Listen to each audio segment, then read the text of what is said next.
আজকে সেনাপ্রধান, আপনার তো নির্বাচন কবে হবে এই ডেডলাইন ঘোষণা করার আপনি কে? আপনাকে কে বলছে নির্বাচনের ডেডলাইন ঘোষণা করার জন্য? সেনাপ্রধান এ হলো বড় বাটপার ভাই। আমি যদি মারাও যাই এই নিউজটার পরে, আমি জানি কিছু একটা অবশ্যই হবে। এই নিউজটার পর যদি আমি মারাও যাই তা আমার আশ্বাস থাকবে না, কারণ আমি বলতে পারছি কথাটা। সেনাপ্রধান ওনার কোন অধিকারে উনি হাসিনাকে পালাইতে দিচ্ছে? আওয়ামী লীগ নিষিদ্ধ করে লাভ হয়েছে কি? কোনো কিছু লাভ হয়নি। এই আওয়ামী লীগ আবার আসবে। আসসালামু আলাইকুম দর্শক, দেশ ও দেশের বাইরে থেকে যারা এই মুহূর্তে ভিডিওটি ওপেন করেছেন সবাইকে অসংখ্য অসংখ্য ধন্যবাদ। দর্শক, প্রথমেই আপনারা শিরোনাম দেখেছেন, এখন দেখবেন বিস্তারিতের প্রথম অংশেই আপনারা দেখেছেন কে এই বিএনপির নেতা যে সেনাপ্রধানকে ডাইরেক্ট হুমকি দিলেন। এমন হুমকি একজন রানিং সেনাপ্রধানকে দেওয়া কতটুকু যৌক্তিক এবং আইন দেখানো কতটুকু যৌক্তিক। এদিকে কে এই নারী সেনাপ্রধানকে যে তাচ্ছতিচ্ছ করে কথা বললেন, এটা কতটুকু যৌক্তিক? যে দেশটা চালাচ্ছে, যার হাতে দেশের আইন শৃঙ্খলা বাহিনী সব আটকানো আছে, তাকেই এভাবে হুমকি দিয়ে কথা বলে। এই দুইজনের এত ক্ষমতা কোথা থেকে এসেছে? এরা কারা? এদের এমন বক্তব্যের সূত্রে কি হতে পারে তা অবশ্যই সংখ্যায় আছে। চলুন আমরা পুরো ভিডিওটা দেখি, তাহলে বুঝতে পারবো। আজকে সেনাপ্রধান, আপনার তো নির্বাচন কবে হবে এই ডেডলাইন ঘোষণা করার আপনি কে? আপনাকে কে বলছে নির্বাচনের ডেডলাইন ঘোষণা করার জন্য? আপনি দেশের আইন শৃঙ্খলা বজায় রাখার চেষ্টা করুন, আপনারা কোনো বিশৃঙ্খলার চেষ্টা করবেন না। বাংলাদেশের দেশপ্রেমিক সেনাবাহিনীকে আমরা শ্রদ্ধা এবং স্যালুট জানাই। ওই 5 তারিখে আওয়ামী লীগের নেতা শেখ হাসিনা সহ আওয়ামী লীগের নেতা কর্মীদেরকে পালিয়ে যাওয়ার সুযোগ করে দিয়েছিল এই সেনাবাহিনীর সদস্যরা। বন্ধুরা, তা না হলে গণভবনের মতো খুনি হাসিনাকেও খুঁজে পাওয়া যেত না। এই খুনিগুলো আশ্রয় নিয়েছিল বিভিন্ন ক্যান্টনমেন্টে এবং এই সেনাবাহিনী তাদেরকে পাহারা দিয়ে তাদেরকে পালিয়ে যাওয়ার সুযোগ করে দিয়েছে। আপনারা দেখেছেন এই গণভবনে কিভাবে জনগণ গণভবন প্রধানমন্ত্রীর কার্যালয় অভিমুখে তারা রওনা দিয়েছিল শুধুমাত্র একটা ভবনের দিকে। তখন হয়তো যুব সমাজ, ছাত্র সমাজ ভুলে গিয়েছিল ওই জায়গাটাও কিন্তু খুনি হাসিনার আর এক দোসর চুপ্পু মিয়া অপেক্ষা করতেছিলেন। তিনিও হয়তো পালিয়ে যাবেন, কিন্তু সেদিকে আমাদের ছাত্র যুব সমাজ যায়নি। আমরা এই ক্যান্টনমেন্ট থেকে যে খুনি হাসিনার বিদেশে পালিয়ে যাওয়ার ব্যবস্থা করে দেওয়া হয়েছে, আজকে সেনাপ্রধান, আপনার তো নির্বাচন কবে হবে এই ডেডলাইন ঘোষণা করার আপনি কে? আপনাকে কে বলছে নির্বাচনের ডেডলাইন ঘোষণা করার জন্য? আপনি দেশের আইন শৃঙ্খলা বজায় রাখার চেষ্টা করুন, আপনারা কোনো বিশৃঙ্খলার চেষ্টা করবেন না। বাংলাদেশের দেশপ্রেমিক সেনাবাহিনীকে আমরা শ্রদ্ধা এবং স্যালুট জানাই। ওই 5 তারিখে আওয়ামী লীগের নেতা শেখ হাসিনা সহ আওয়ামী লীগের নেতা কর্মীদেরকে পালিয়ে যাওয়ার সুযোগ করে দিয়েছিল এই সেনাবাহিনীর সদস্যরা। বন্ধুরা, তা না হলে গণভবনের মতো খুনি হাসিনাকেও খুঁজে পাওয়া যেত না।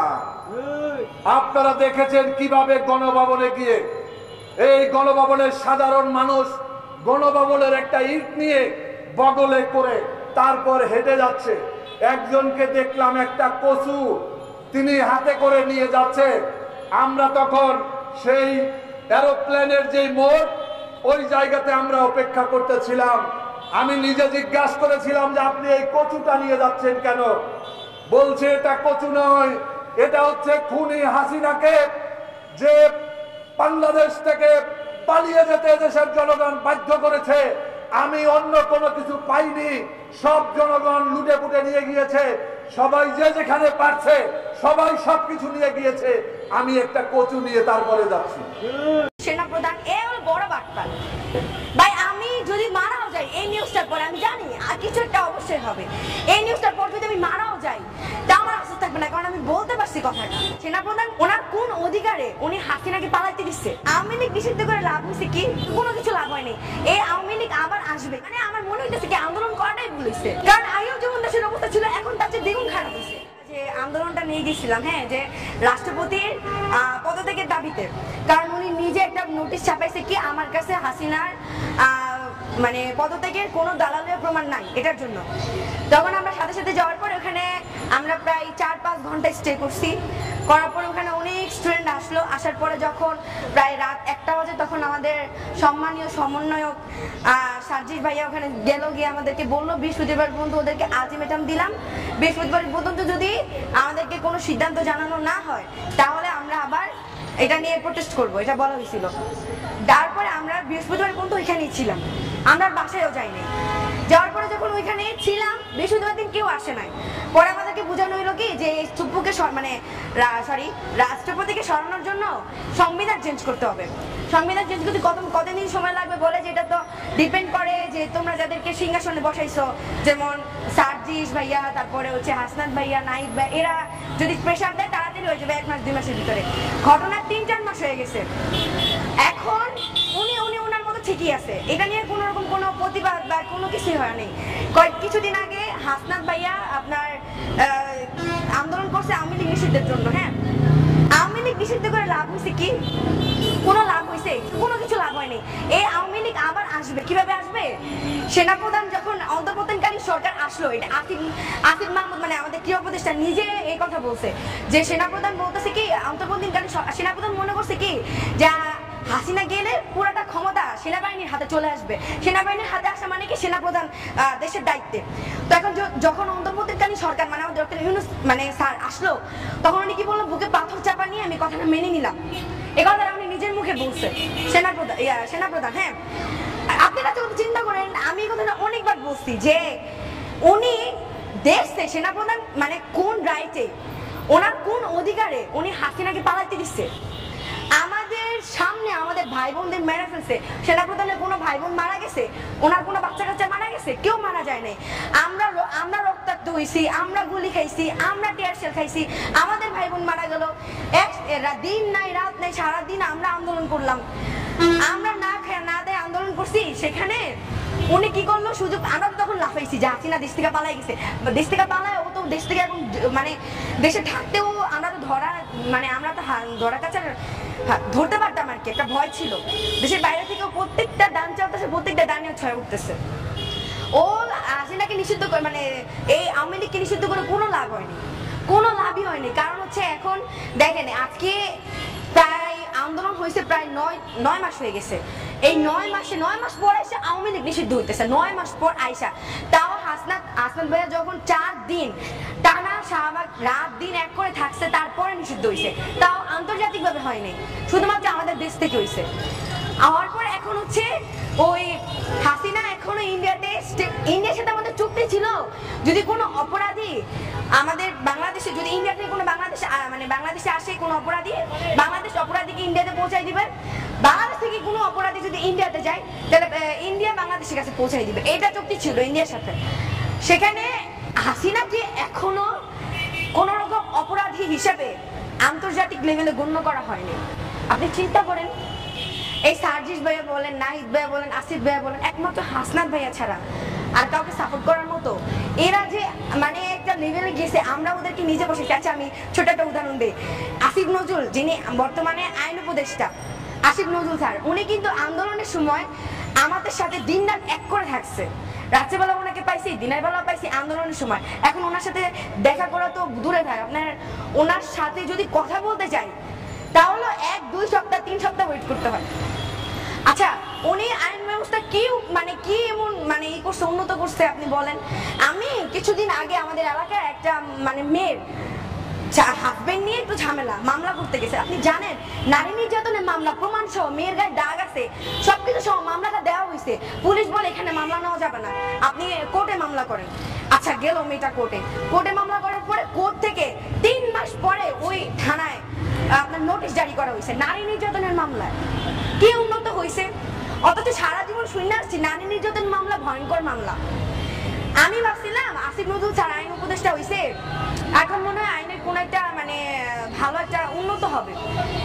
আমি ভাই সবার প্রতি অভিযোগ, মানে আমার মনে হইতেছে কি আন্দোলন করাটাই ভুল হয়েছে, কারণ আগেও যেমন দেশের অবস্থা ছিল এখন তার চেয়ে দ্বিগুণ খারাপ হয়েছে। আসিফ নজরুল স্যারের আইন উপদেষ্টা বসায় উনি আইনটা কোনো রকম কোনো উন্নত করেই নাই। এই যে একটা মামলা দিতে গেলেন, আচ্ছা বাংলাদেশের মানুষ আপনি কি কোনো ধরেন আপনি কোনো মামলা যেতে চাইবেন? বাংলাদেশের মানুষের যদি বলেন আপনি এই ডিসিশনে মামলা করেন, এটা তো অনেক সিরিয়াস পর্যায়ে যেতেছে না, মামলা করা মানেই টাকা খাওয়া। আমার নিজের কানে শোনা আপনার একটা পুলিশকে এভাবে বলা হইতেছে যে স্যার আমাকে সাহায্য করেন, মামলাটা নেন বা অভিযোগ নেন আগে। পুলিশরা বলে আগে মামলা নেওয়া যাবে না, আমরা আগে অভিযোগ নিয়ে ইনভেস্টিগেশন করবো। যেখানে মেয়েটা নারী নির্যাতন যে হয়েছে এটার সম্পূর্ণ প্রমাণ মেয়েটাকে দেখলেই বোঝা যায়। একটা মেয়ে যে টর্চারিং হয়েছে, তার শরীর তার চেহারা দেখলে বোঝা যায় না, আশেপাশে মানুষকে খোঁজ দিলে বোঝা যায় না। আচ্ছা ঠিক আছে, ওরা ইনভেস্টিগেশনের জন্য 1 সপ্তাহ টাইম নিতে পারে, 1 মাস কোনো পুলিশ টাইম নেয়? আর দ্বিতীয়ত হচ্ছে কি পুলিশ বলে কি আমাকে 1 লাখ টাকা দিলে তো আমি এইভাবেই দৌড়াইতাম। বলেন আপনি পুলিশের নাম যদি এখন বলি আমি বলবো না, থাক কোনো কিছু ফ্লাশ করবো না, কারণ ফ্লাশ করে লাস্টে কি হবে চাপটা আমার উপরেই আসবে।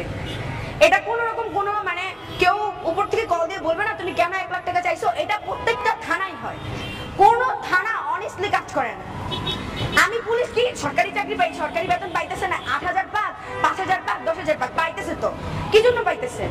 আমাদের অভিযোগগুলো নেওয়ার জন্য, আমাদের মামলাগুলো নেওয়ার জন্য, আমাদের মামলাগুলো উপরের লেভেলে পেশ করার জন্য, আর অপরাধীকে শাস্তি দেওয়ার জন্যই পুলিশ টাকাটা পাইতেছে। সেখানে কি ওনারা আবার একদম ধরেন আমি যদি রিচ হই তাহলে না আপনাকে 1 লাখ টাকা দিতে পারবো। ওই মেয়েটা অসহায়, মেয়েটার বাবা মা নাই, এখন উনি যদি নির্যাতনের কেস নিয়ে যায়, এখন যদি বলে আপনি আমাকে 1 লাখ টাকা দেন, তাহলে ওর পক্ষে কি সম্ভব? প্রথম হচ্ছে যে উচ্চ পদের লোকগুলা বসে আছে, প্রথমত সেনা প্রধান, এ হলো বড় বাটপার। ভাই আমি যদি মারাও যাই এই নিউজটার পরে, আমি জানি আর কিছু একটা অবশ্যই হবে, এই নিউজটার পর যদি আমি মারাও যাই তা আমার আস্থা থাকবে না, কারণ আমি বলতে পারছি কথাটা। সেনা প্রধানের প্রতি প্রত্যেকটা মানুষের অভিযোগ, প্রত্যেকটা মানুষের, ও কেন হাসিনারে পালাতে দিছে? আপনি আমার শুনছো, ওদেরকে উত্তর দেন ভাই। হাসিনাকে আমরা অপরাধী সাব্যস্ত করতে পারি না এই 9 মাসে, শুধুমাত্র অপরাধী, যেখানে গণহত্যা করছে। ও লাইভে আইসা আবার বলে, কথা বলার সাহস পায়, ঠিক আছে, সেটার উত্তর আমরা মানে স্টুডেন্টরা ধানমন্ডি 32 ভাঙা ফেলছে, লাভ হয়েছে কোনো? ও এখনো কোনো শাস্তি পায় নাই। আওয়ামী লীগ আবার আসবে, নিষিদ্ধ করে কোনো লাভ নেই, আওয়ামী লীগ আবার আসবে। আমাদের এই সরকারের প্রধান উপদেষ্টা ডক্টর মোহাম্মদ ইউনূসের প্রতি আমাদের সম্মান, ভালোবাসা, শ্রদ্ধা আছে, তার প্রতি আমাদের আস্থা বিশ্বাসের ঘাটতি তৈরি হয় নাই। কিন্তু যেহেতু কিছু কিছু উপদেষ্টার কর্মকাণ্ড নিয়ে প্রশ্ন উঠেছে, এমনকি গতকালকেও এই যে রাতভর যে গুজব এবং বিভ্রান্তি ছড়ানো হলো ডক্টর ইউনূস পদত্যাগ করবেন, তিনি এগুলো তার ভালো লাগছে না, এইটা আমরা যতদূর জানি অল্প সময়ের মধ্যে জাতীয় নেতা হয়ে ধরাকে সরাজ্ঞান মনে করে আমাদের কিছু ছাত্র নেতৃবৃন্দ আইন শৃঙ্খলা পরিস্থিতির তোয়াক্কা না করে গায়ের জোরে থানা থেকে লোক সারিয়ে আনতে যায়, অমুক বাসা ঘেরাও করতে যায়, এই করে সেই করে সচিব হটাও, ডিসি হটাও, এসপি হটাও, এই ধরনের যে একটা নৈরাজ্যকর পরিস্থিতি তৈরি করেছে। প্রধান উপদেষ্টা ওই সমস্ত তরুণ নেতৃবৃন্দকে ডেকে বলেছে তোমরা সংযত হও। যেই জাতীয় ঐক্য এবং সংহতির মধ্য দিয়ে এই অন্তর্বর্তীকালীন সরকার গঠিত হয়েছে, সেখানে এই কতিপয় ছাত্র যুবক তরুণরা জাতীয় ঐক্য এবং সংহতির বিনষ্ট করে নানান ধরনের বক্তব্য এবং কর্মকাণ্ডের মাধ্যমে একটি বিভাজন তৈরি করছে, বিদ্বেষ ছড়াচ্ছে, জামাত রাজাকার, অমকে বাংলা স্যার, অমক দল, এই করে এই সমস্ত একটা বিভ্রান্তিকর পরিস্থিতি তৈরি করেছে, যার ফলে রাজনীতির মাঠ কিছুটা উত্তপ্ত হয়েছে।